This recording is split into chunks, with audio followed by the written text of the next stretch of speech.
But to our other tribal politics, Rowan, in Victoria, of course, Victoria, when you hear the story, all new state schools are now going to get Aboriginal names, and not the names of the suburbs they are actually in, or names maybe reflecting the majority culture. Is this a good move? Is this unifying? Look, I think Victoria, Monty Python or John Cleese or someone is secretly running Victoria. If you go to Victoria now as a tourist, imagine this, you don't know what season it is. It might be winter or summer or whatever. It might be the wet dry or the dry wet or the whatever it is because of Nicholas Reese's crazy ideas. You can't walk down one side of the pavement without getting arrested. If you happen to walk down the other side of the pavement, you'll probably bump into someone who's bringing their machete out to pop it into the nearest machete bin. And now you're going to wander around looking for a high school or a public school. And to be honest, you may as well consult the local Scrabble board because you'll have no idea where you're supposed to be going, what the schools are called.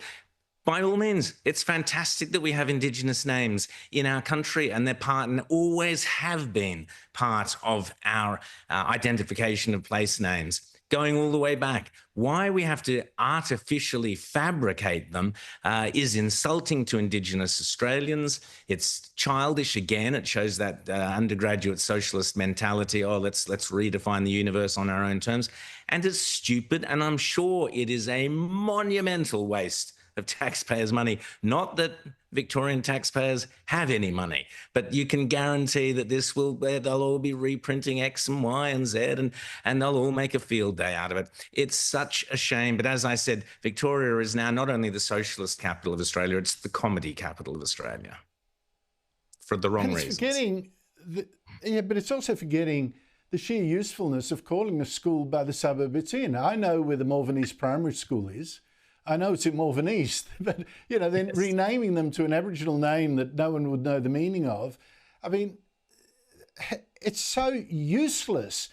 Do you actually notice with any of this a marked improvement in Aboriginal and non-Aboriginal relations, Rowan? I'm out of time, but I got to hear. Maybe you've noticed it because I haven't. It's virtue signalling. It's ridiculous. It's silly.